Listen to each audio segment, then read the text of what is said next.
नमस्कार, मैं हूं दिनेश पाठक और करियर मंत्रा के इस एपिसोड में पाकिस्तान के नेशनल डे पर होने वाले समारोह की चर्चा, पड़ोसी देश की आर्थिक पहलुओं की भी जानकारी। पाकिस्तान की कंगाली का एक और जबरदस्त उदाहरण सामने आया है। पाक सरकार ने तय किया है कि 23 मार्च को नेशनल डे परेड प्रतीकात्मक रूप से होगी। इसे प्रेसिडेंट हाउस के लॉन में आयोजित किया जाएगा। समारोह में कोई भी विदेशी मेहमान नहीं आएगा, केवल चंद स्थानीय मेहमान मौजूद होंगे। पाकिस्तान के प्रधानमंत्री शहबाज शरीफ ने सरकारी फिजूल खर्ची रोकने के लिए कई बड़े फैसले लिए हैं। माना जा रहा है कि यह भी उसी में से एक है। इनमें कैबिनेट मंत्रियों का सैलरी न लेना भी शामिल है।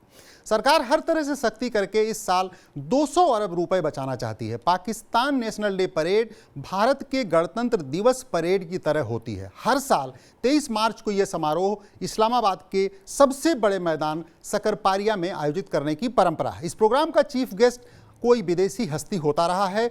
इस बार सरकार ने फैसला किया है कि किसी भी विदेशी मेहमान को बतौर गेस्ट नहीं बुलाया जाएगा। प्रेसिडेंट आरिफ अलवी, प्रधानमंत्री Shahbaz Sharif, chief justice of Pakistan Umar Ata Bandial और army chief general Asim Munir ही इस कार्यक्रम में शामिल होंगे। परेड में आमतौर पर पाकिस्तानी फौज हथियारों का प्रदर्शन करती है। इस बार यह भी नहीं होगा।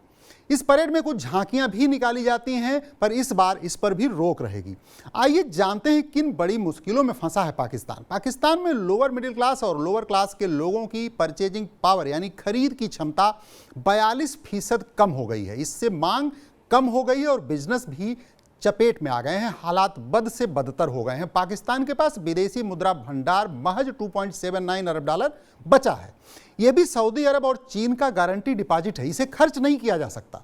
डॉलर की कमी के चलते जरूरी चीजों का इंपोर्ट बंद है। आटा, दाल, प्याज, जरूरी दवाएं नहीं मिल पा रही हैं।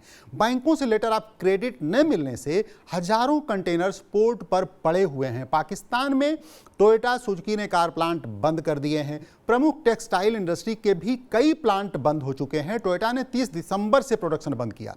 पाकिस्तान में पिछले साल गर्मियों में आई भीषण बाढ़ से 80% फसलें तबाह हो गईं। इससे भी खाने के सामानों की कमी हो गई है। पाकिस्तान में करीब एक साल सियासी अस्थिरता रही है।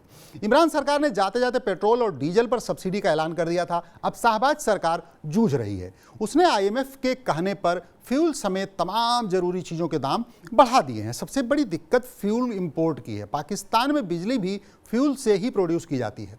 31 जनवरी 2023 को नाथन पोर्टर के नेतृत्व में IMF की एक टीम पाकिस्तान आई थी। पाकिस्तान सरकार के वित्त मंत्री इसाक डार के साथ इस टीम की 3 फरवरी से 9 फरवरी तक कई मीटिंग हुई। पाकिस्तान बेलआउट पैकेज के तहत IMF से कर्ज की मांग कर रहा था। दरअसल 2019 में इमरान खान की सरकार के रहते IMF ने पाकिस्तान को बेलआउट पैकेज के तहत $6 बिलियन से ज्यादा की मदद का वादा किया था। अब इसी वादे के तहत पाकिस्तान IMF से $1.1 बिलियन की एक और किस्त मांग रहा है। 10 दिन चली बैठक बेनतीजा रही। IMF की टीम पाकिस्तान से लौट गई। IMF ने कहा पाकिस्तान के साथ इस मुद्दे पर वर्चुअल चर्चा जारी रहेगी। फिलहाल किसी एग्रीमेंट पर साइन नहीं किए गए हैं। कुछ तथ्य और भी हैं जिन्हें जानना चाहिए। 2022 तक पाकिस्तान का कर्ज GDP का 78% है। 5 साल पहले यह 60% था। पाकिस्तान पर कुल बाहरी कर्ज लगभग 10 लाख करोड़ रुपया है। शायद इसीलिए कर्ज देने में IMF आनाकानी कर रहा है। 2022 में पाकिस्तान का विदेशी मुद्रा भंडार $16.7 अरब था। वाशिंगटन स्थित दूतावास बेचकर पैसे जुटाने की कोशिश भी हुई है। माल बाजार जल्दी बंद कराने की पहल ताकि बिजली, डीजल, पेट्रोल बच सके। IMF ने एक बार फिर से पाकिस्तान को MEFP नाम का मेमोरेंडम देने से इनकार कर दिया है। ये वो मेमोरेंडम है जिसके हाथ लगते ही पाकिस्तान को बेलआउट पैकेज मिल जाएगा। IMF चाहता है कि पहले पाकिस्तान सरकार अपनी अर्थव्यवस्था को बेहतर करने के लिए उसकी शर्तों को माने।